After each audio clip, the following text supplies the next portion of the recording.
El mayor riesgo es no tener ningún riesgo. Un amel y cordial saludos a todos los audiovisores que se vienen conectando a través del aula y a través de este medio, que donde verán la clase grabada. Quien les habla es Cristian Michael Guamán Lisa, en esta oportunidad en calidad de moderador. Comentarles que tenemos la grata presencia de un buen amigo de la casa, un gran conocedor del derecho. Hablamos del doctor Eloy Andrés Espinosa Saldaña Barrera, quien nos estará disertando un eje temático de bastante controversia en la actualidad, titulado La descentralización en entredicho, el fin de los partidos regionales. Comentarles que el ponente es ex vicepresidente del Tribunal Constitucional del Perú. Es doctor con mención sobresaliente en Summa Cum Laude. Tiene premio extraordinario por la UNDEC, Madrid, España. Ha cursado un postdoctor en el Derecho por la Universidad de Bologna, Italia. Es profesor visitante, conferencias invitados por el Instituto Max Planck en el Tribunal Constitucional Federal de Alemania, el Ministerio de Relaciones Exteriores y la Fundación Cormac Alemania. También es perito por la Comisión Interamericana de Derechos Humanos, dejando todo recalcado con la amplia hoja de vida del buen doctor Eloy Espinosa. Recalcarles, estimada comunidad jurídica, si tienen dudas, vacíos o palabras de elogio, pueden hacerlo al culminar la sesión. Asimismo, el doctor pueda subsanar algunos vacíos legales que surjan durante la ponencia. Dejando ya todo recalcado, le damos el acceso al doctor Eloy Espinosa. Doctor, un honor tenerlo en nuestra casa de estudios. Bienvenido. Sí, ¿ya me están viendo?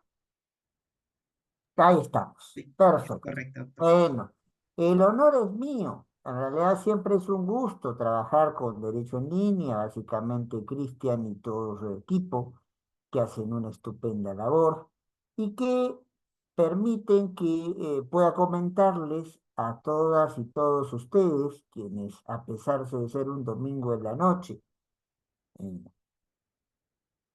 están dispuestos a intercambiar ideas sobre un problema nacional en ciernes muy serio.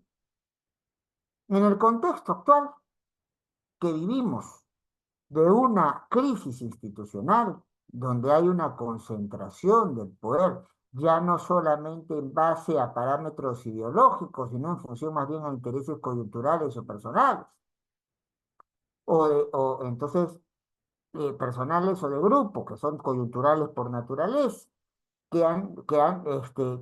se han logrado posicionar, sobre todo en el Congreso, en un contexto donde hay una pérdida de consensos básicos y hay una consideración a quien piensa distinto como que fuese un enemigo al cual descalificar o incluso degradar.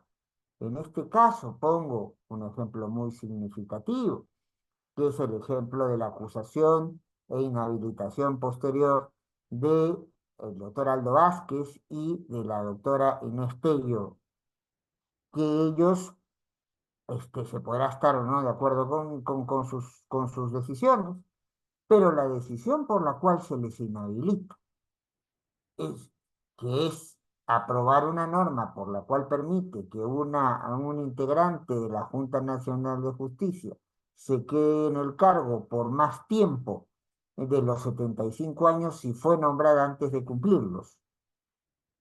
Eh, Fue una decisión tomada por un colegiado y creo que es una decisión que estaba dentro de los márgenes de lo constitucionalmente posible. Entonces, aquí lo que hizo primero el Congreso y después, con todo respeto, el Tribunal Constitucional y su configuración actual, soy muy amigo de mis amigos, pero soy más amigo de la verdad. ¿Y aquí qué es lo que pasa? Son todos los miembros de la Junta quienes deciden que los integrantes de la misma van a poderse quedar en el cargo más allá de los 75 años si su periodo de gestión fueron elegidos por 5. Si fue elegido a los 73, a los 74 no hay problema de quedarse pues hasta los 78, 79, porque lo que señalaba la norma era un plazo para máximo de edad para poder ingresar, pero un plazo máximo de edad para quedarse. Entonces, aquí, cuando el Congreso dice que esto es irregular, en realidad, con todo respeto, lo irregular es la decisión del Congreso.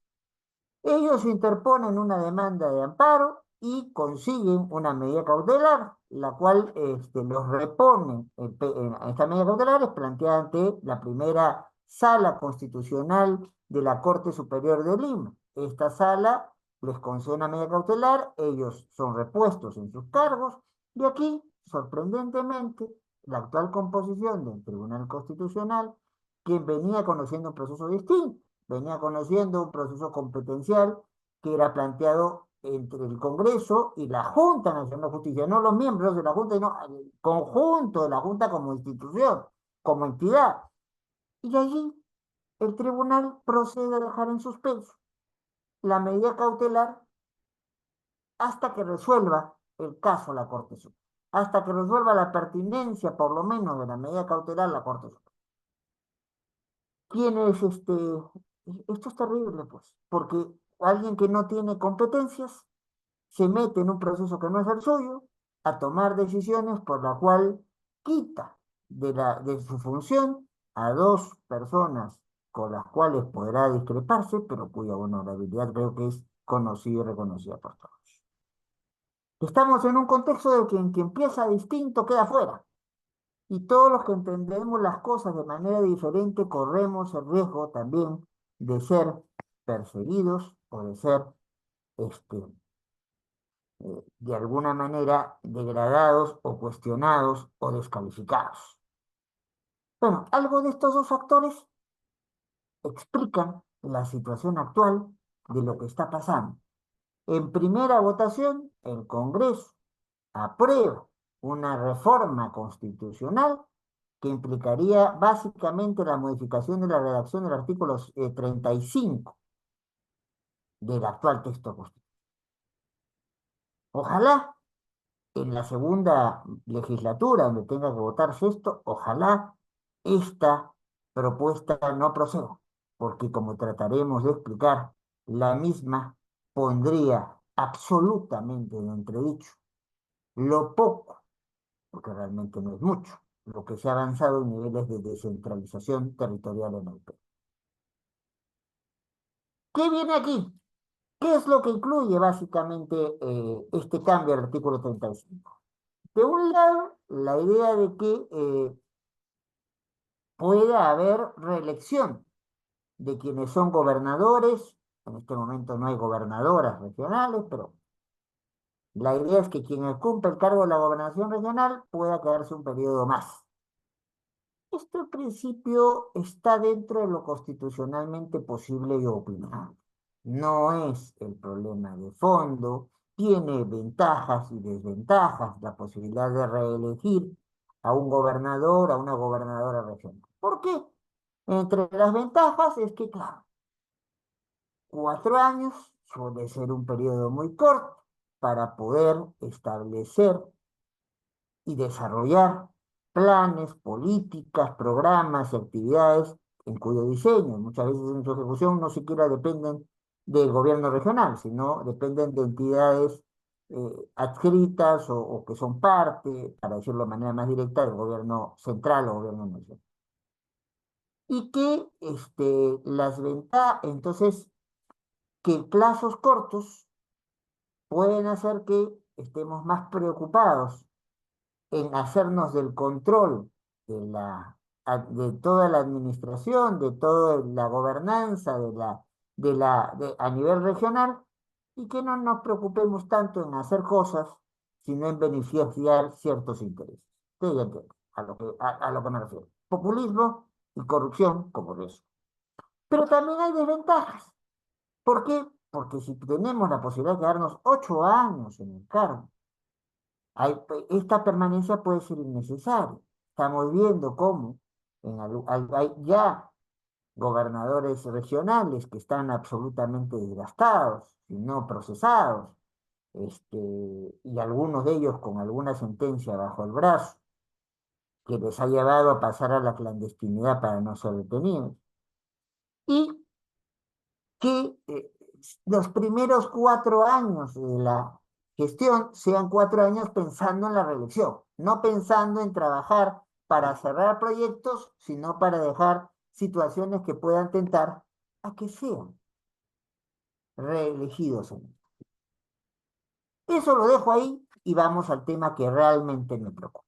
La segunda iniciativa es sin duda que incluye esta modificación o propuesta de modificación, artículo 35 de la Constitución, es a todas luces más riesgosa, porque apunta a la eliminación de los movimientos regionales, y esto es muy grave, tomando en cuenta lo que dice la Constitución de 1993, tomando en cuenta la historia de nuestro país y lo que ha pasado al respecto de esto, tomando en cuenta la situación de los partidos políticos hoy y tomando en cuenta lo que significan los movimientos regionales en este momento.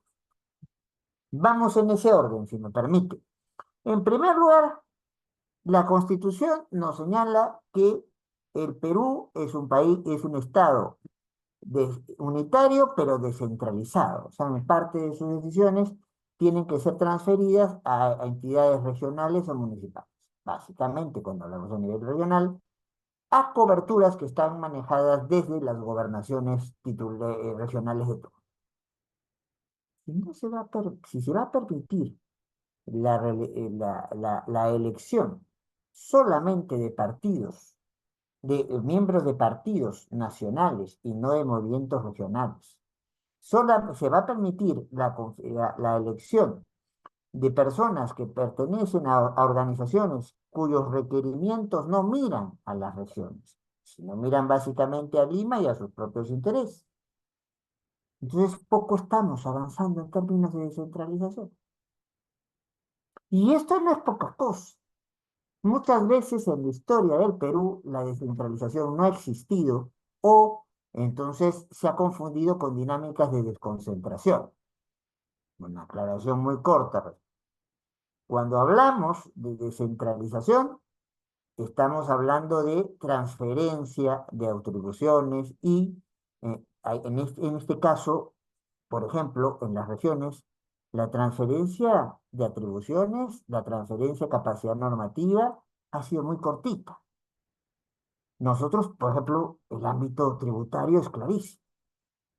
Los tributos pueden ser generados a nivel nacional, pueden ser generados a nivel municipal, pero no a nivel regional.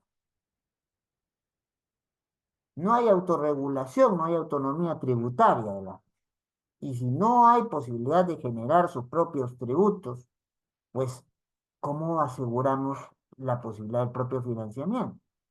Dependemos de coberturas que están asignadas por un presupuesto aprobado por el Congreso, pero construido por el gobierno central y cuyo desembolso presupuestal va de cara a el compás que establezca precisamente las entidades de gobierno central y básicamente el Ministerio Económico.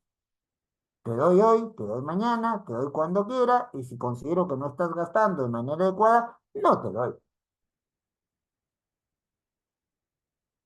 Y cuando se han transferido competencias, estas no han sido hechas con los recursos económicos y humanos suficientes y calificados. Veamos los problemas que hay a nivel presupuestal que acabo de mencionar. Veamos los problemas de gestión que existen en las regiones. Tanto porque no se tiene personal calificado, como porque no hay incentivos para que haya carrera pública y ese personal calificado se quede en Amazonas, o se quede en Junín, o se quede en Huancavelica. Y si no están, necesariamente hay atractivos para las y los mejores. Entonces, ¿quién va a estar en capacidad de gestionar? ¿Quién va a estar en capacidad de ejecutar el presupuesto? Si a eso le añadimos una Contraloría que a veces equivoca el control con la parálisis de la administración. Donde entonces también tenemos un problema histórico muy fuerte, la toma de decisiones más importantes en casos de conflicto entre una entidad regional y una entidad de cobertura nacional, siempre suelen estar estas decisiones en manos de las entidades de cobertura nacional. donde, como decía hace un rato, la historia no ha ayudado mucho para poder confiar en un proceso histórico, un procedimiento histórico de descentralización territorial. La primera propuesta inicial de tener un Estado federal, planteada por Toribio Pacheco y planteada por algunos otros autores, fracasó. No se quiso acoger, no tuvo una discusión fundamental, quedó en el baúl de los recuerdos. A lo largo del siglo XIX, los liberales promovían sí un discurso proclive a una descentralización territorial, pero poco efectivo en la práctica. Se mantuvieron, cambiaron de nombre los corregimientos y toda la estructura virreinal para ser básicamente reemplazada por los departamentos. El departamento es una lógica francesa, de una lógica de desconcentración, no de eso. Pongamos el ejemplo, yo vivo en un departamento. ¿Este departamento es independiente al edificio donde está? No. Hay una serie de servicios que son comunes, hay gastos que son comunes y hay decisiones que, por más que sea dueño de mi departamento, porque afortunadamente no es un departamento alquilado, entonces, por más que ocurra esa situación, hay decisiones que yo no puedo tomar. No puedo en el área común construir algo para mí. No puedo hacer una fiesta en el salón de fiestas que tiene el edificio sin autorización de la administración del edificio. Entonces, hay cosas que no son de mi competencia, en las cuales solamente hay delegación y no hay transferencia. Y esa misma lógica del departamento francés es la que se proyecta en la historia peruana. Hemos tenido, en el mejor de los casos, consejos departamentales establecidos por ejemplo, eh, las constituciones liberales y suprimidos, por ejemplo, también en una constitución conservadora como la 1939. El llamado Senado funcional que se discutió y aprobó en el papel en la Constitución de 1933 nunca se puso. Probablemente hubiese permitido una participación en la Cámara de Senadores existente en aquel momento de sectores representativos del capital, del trabajo, de diferentes actividades que no solamente se realizan en Lima. Lima no es la gran región minera del país y el Perú es un país minero, nos guste o no nos guste. El porcentaje de constituciones semánticas, o sea, discursos que no se cumplen en la práctica y que son utilizadas por el gobernante de turno a nivel nacional como le conviene y cuando le conviene, han sido muchos. En el papel podían decir cosas muy lindas, pero en la práctica el presidente de turno, porque recién en esta época es que tenemos nuestra primera presidenta, el presidente de la República de turno, con su entorno más cercano, desde Lima y hacia Lima, hacía y deshacía. Se ha mantenido durante muchos años también la figura de prefectos regionales. O sea, hay una autoridad que depende del gobierno central y que toma decisiones sobre las regiones. El Senado no fue elegido por departamentos y regiones muchas veces, sino por la lógica del distrito electoral único. Ya, yo soy senador por todo el país. Y claro, ¿cuál es la circunscripción más poblada de todo? ¿Dónde hay más electores en todo? En Lima. ¿Dónde puedo obtener con mayor facilidad votos para ser senador o senadora? Pues en ese contexto, en Lima. Y allí la propuesta que se está manejando para ponerse en vigencia de un nuevo Senado Tampoco cambian mucho las cosas. Les invito a que la revisen y verán cómo se está planteando un Senado donde hay preponderancia de representación inmensa. Los procedimientos seguidos para la descentralización territorial, tanto en el contexto de la Constitución de 1979 como en el contexto de la Constitución de 1993, no han sido muy afortunados, por decirlo de alguna manera. Han sido insuficientes e incompletos. Así, podemos decir, mirando al escenario de 1993, no prosperó la reforma, mal diseñada, por cierto, de macroregiones en el gobierno del entonces presidente Toledo. El asunto fracasó total. Se propuso, no se pudo, se propuso hacer referéndum para macroregiones y en ningún caso se aceptó la. El gobierno central, cuando ha tenido competencias compartidas, suele conservar el diseño de las competencias acá a su cargo, entonces casi todas las importantes, y más bien a nivel regional se suele dar la ejecución, por lo cual el margen de acción de las regiones, si ya tiene problemas para tener cobertura presupuestal, si no tiene iniciativa tributaria propia, si además tiene problemas para poder acoger al personal más calificado para que pueda gestionar, administrar, pues, ¿qué se quiere?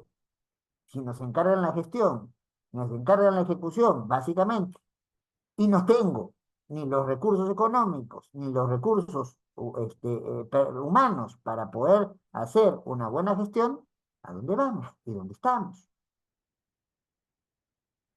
En la Constitución de 1979, otro tanto, allí en el papel se impuso ciertas regiones sin consenso y sin coordinación alguna. Comenzó a los 2 días los problemas. Si juntaba la Libertad con San Martín, como se hizo, y no había mayores vínculos, sí había una conveniencia, complementariedad económica, pero no había vínculos culturales, históricos en una y otra zona, pues, ¿cómo pedirle a la gente de Moyobamba, Tarapoto o Jujuy que sus decisiones más importantes pasen a tomarse desde Trujillo? Cuando ni siquiera hay una carretera decente para comunicarse, cuando ni siquiera hay vuelos de Trujillo a Tarapoto. Ya no digo una Moyobamba que no tiene un aeropuerto en funciones, o a Jujuy que tiene un aeropuerto realmente muy pequeño.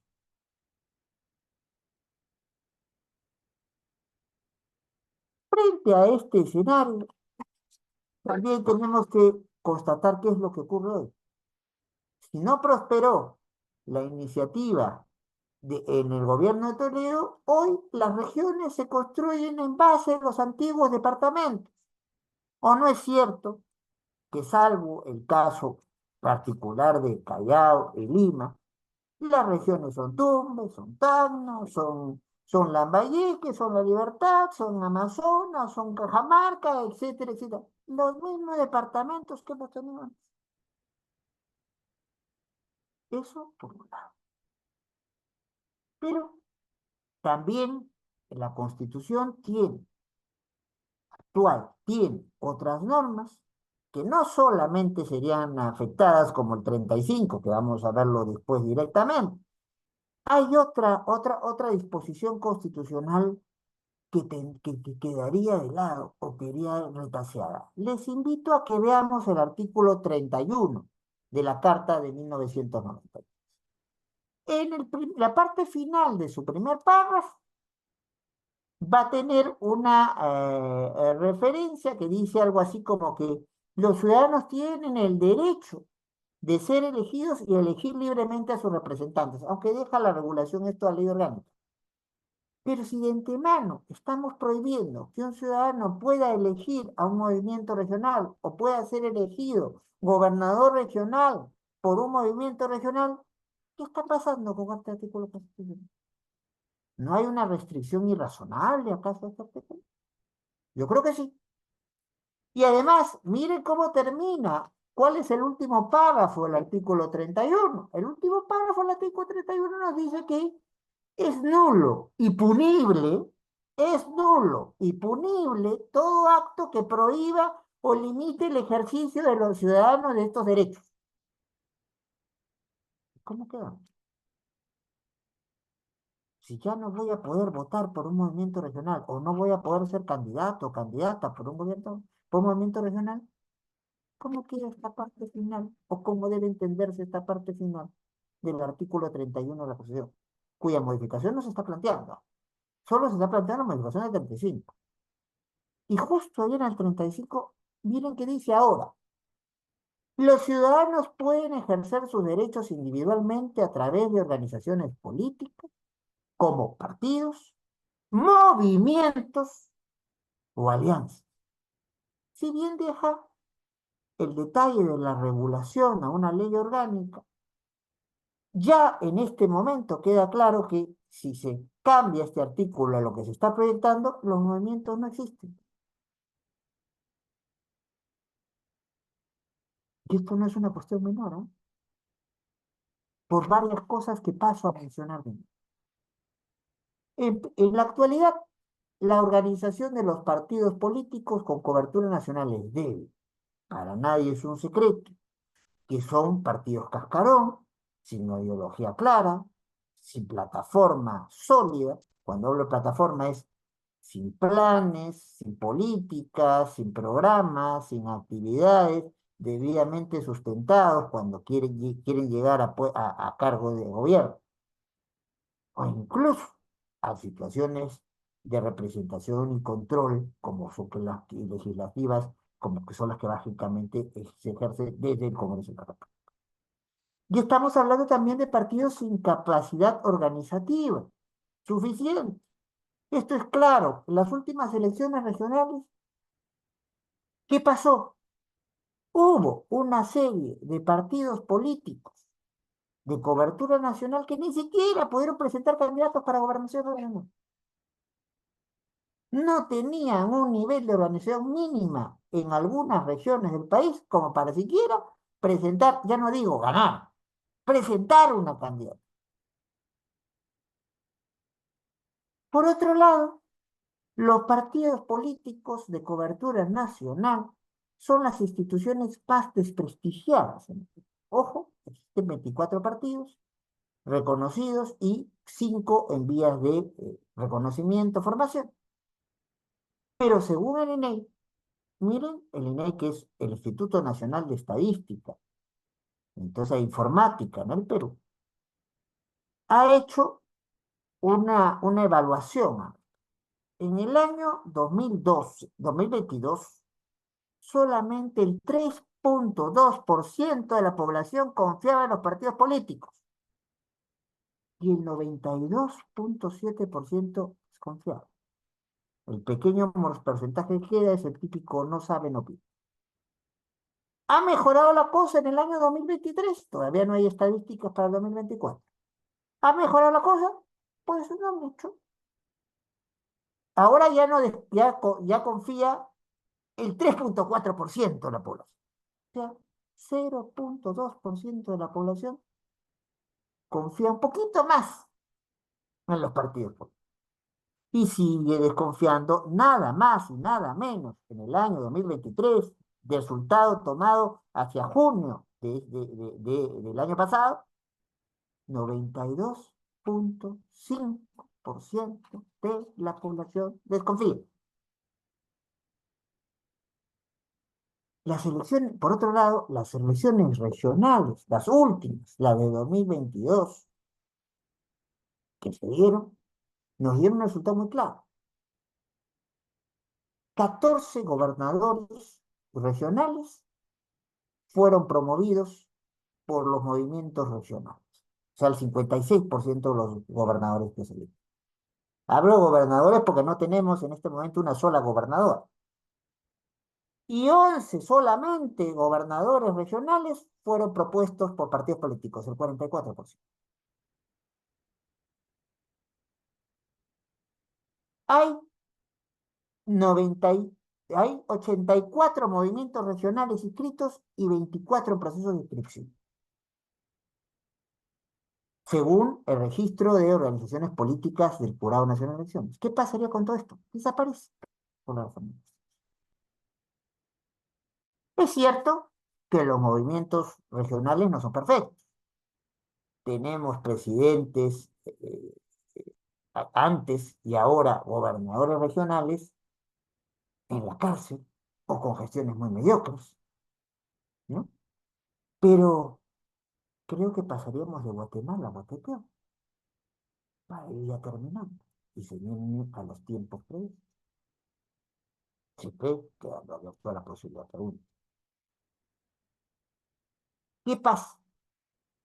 Si gente que no está legitimada ni en siquiera en su región, no puede ni siquiera conformar candidaturas, gente que está desprestigiada a nivel nacional, gente que no tiene propuestas claras, no tiene ni planes, ni programas, ni proyectos debidamente y sólidamente sustentados, con regiones que no, ya ahora tienen problemas de presupuesto, ahora tienen problemas de personal calificado, ahora tienen problemas de gestión. ¿Eso se va a resolver o se va a agravar si finalmente llegan personas que no tienen mayor representatividad en su lugar y que provienen de instituciones que, con todo respeto, porque hay políticos y honorables en todas las tiendas, ya digamos que no tiene la mejor calificación ciudadana?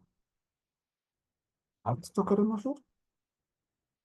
Por eso es que planteamos la, el nombramiento eventual de solamente gobernadores y gobernadoras regionales a través de movimientos, no, perdón, de partidos políticos, descartando los movimientos regionales que están más cerca de la población de su propia región, que conoce y se identifican más con los intereses de su región, no va a ser un avance en el proceso de descentralización territorial. Más bien lo pone en riesgo, más bien lo pone en riesgo. Y por ahí el título de esta ponencia y por ahí el sentido de esta exposición. Muchas gracias por haberme escuchado, no me extiendo más porque estoy justamente en 20 minutos, que fue lo que se me otorgó, y ahí me quedo, pero estoy a la disposición de todas y todos ustedes para las preguntas que crea pertinentes. Excelente, mi buen doctor Eloy Espinosa. Muy recalcable referente a la ponencia. Tenemos unos minutitos para la comunidad jurídica. Si tienen dudas, preguntas o palabras de elogio, pueden alzar la manito para efectos de que el doctor Ahí hay pueda un responder. comentario de un querido profesor y amigo de Guatemala que nos está diciendo que los fenómenos denunciados son coincidentes con lo de su país. Y pues, hay uno de los problemas, si me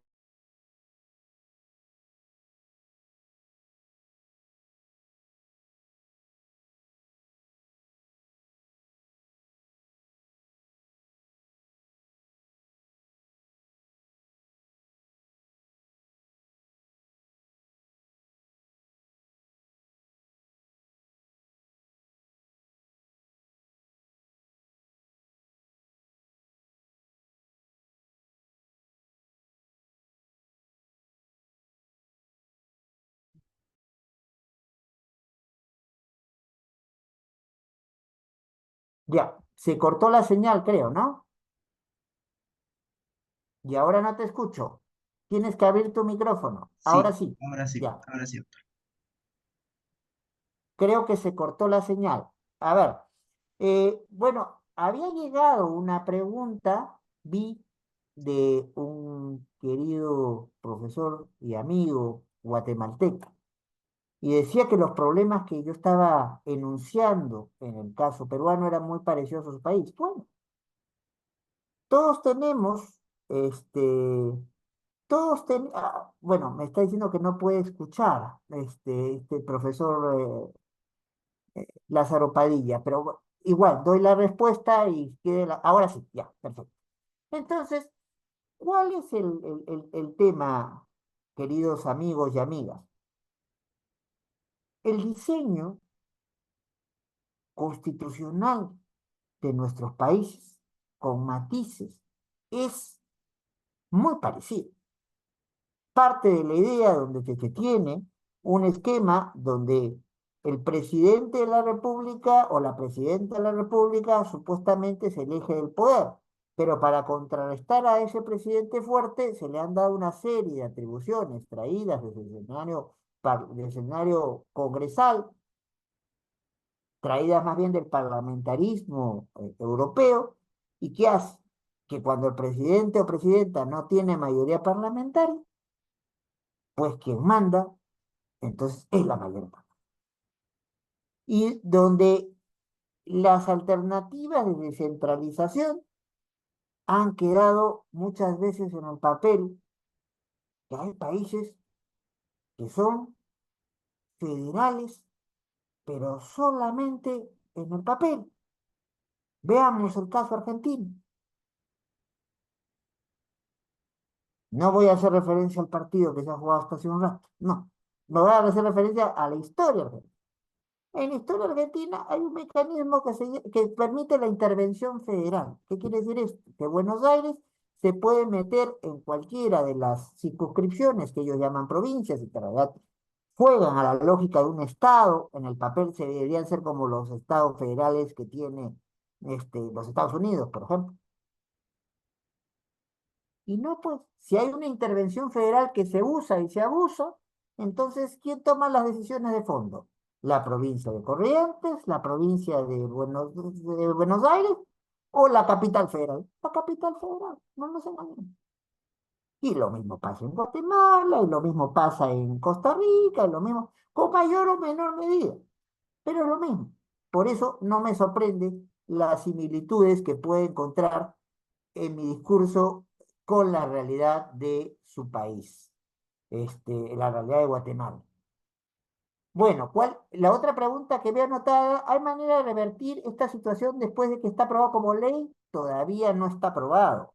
Por eso es el momento de hacer el alerta.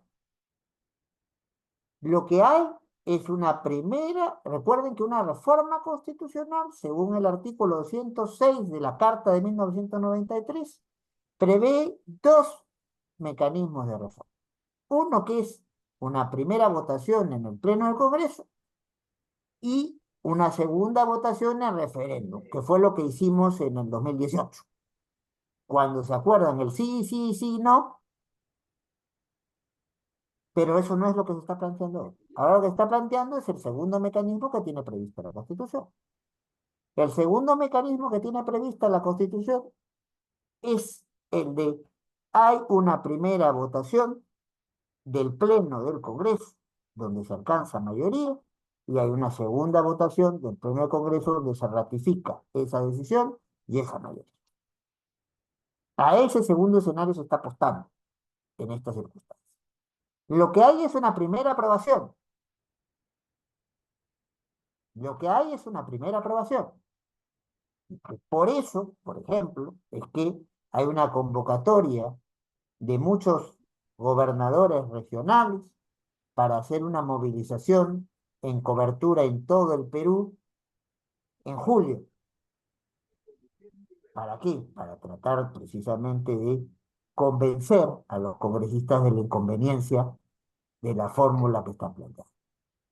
Todavía no se ha derramado el petróleo al río, pero estamos muy cerca.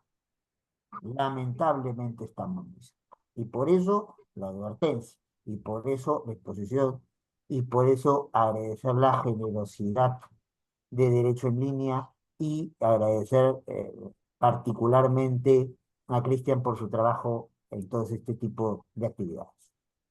Muy amable, doctor. Sí, si tuvieran alguna otra pregunta, pueden alzar la manito. Me quedó bastante claro toda la ponencia, doctor.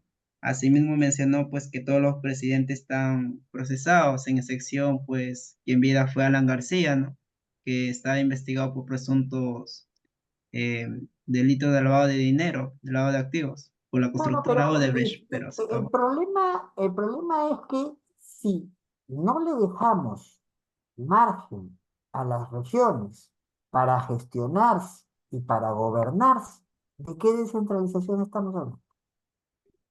Si la decisión va a ser tomada por militantes de partidos políticos que funcionan en Lima, más como un cascarón, sin credibilidad, sin propuestas, sin cuadros. Y eso es lo que se va a llevar a las regiones cuando a veces algunos de estos partidos ni siquiera han tenido posibilidad de hablar listas para la elección regional pasada.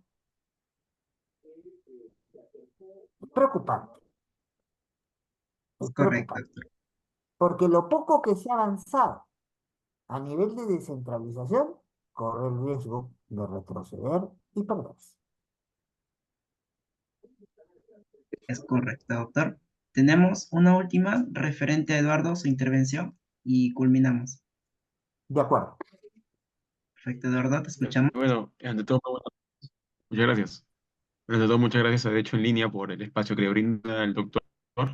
Y a su vez, a usted, doctor, muchas gracias por la ponencia, ha sido muy ilustrativa.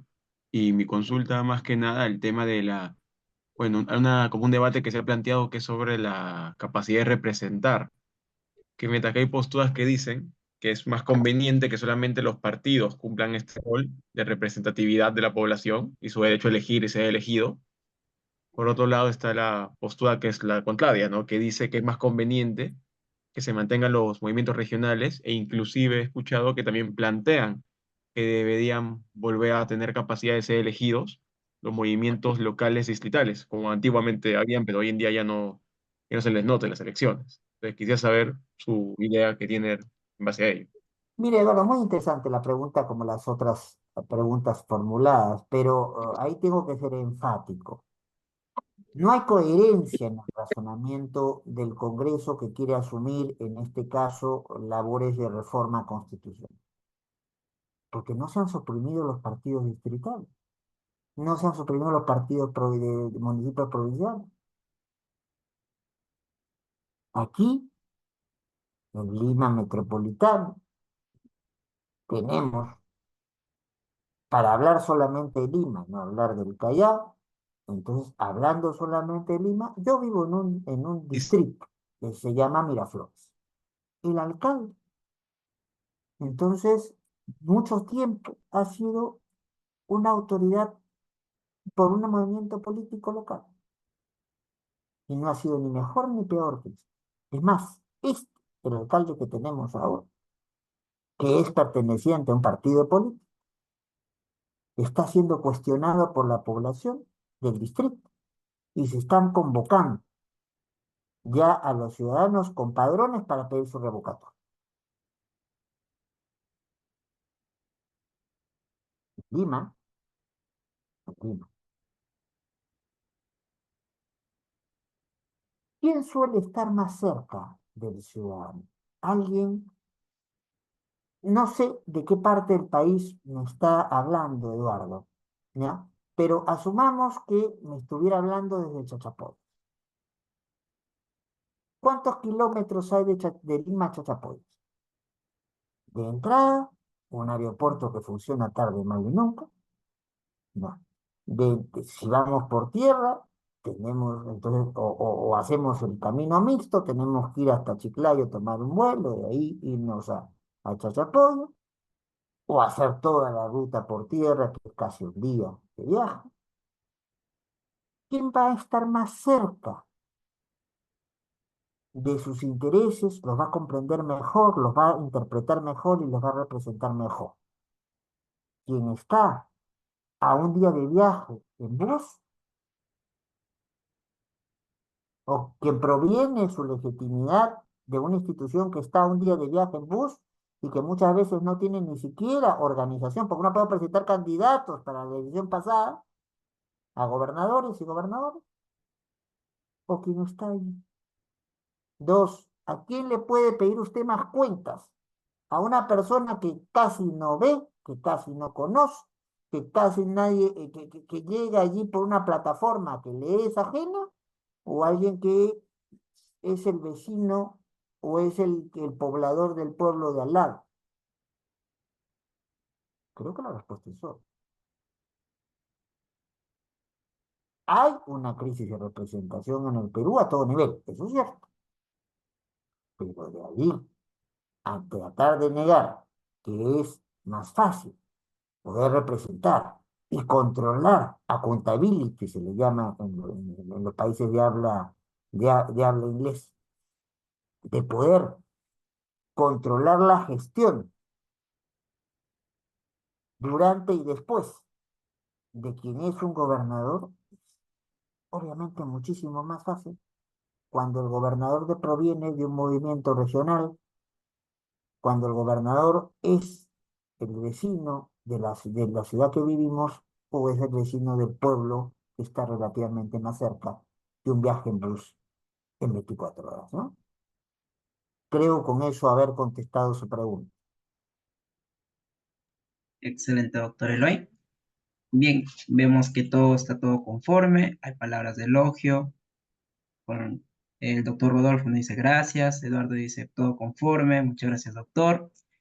Y asimismo, por vuestra Casa de Estudios, Asociación Jurídica de Derecho en Línea, también agradecemos por la magistral ponencia, estimado doctor. Durante estos días estamos remitiendo un reconocimiento por vuestra Casa de Estudios Agradezco. y recuerde que nuestra Casa de Estudios siempre es su casa. Yo encantada, con el mayor gusto y la mayor disposición, y vaya mi agradecimiento a ustedes y mi agradecimiento en particular al numeroso grupo que nos ha seguido a pesar de ser un día domingo en la noche, cuando probablemente mucha gente estaría pensando en hacer otras cosas y no ponerse a escuchar una conferencia o hacer preguntas. Muchas gracias a todos ustedes y quedo a vuestra disposición cuando crean conveniente convocarme. Hasta siempre. Muy amable, doctor. Hasta una nueva pronta. Con permiso.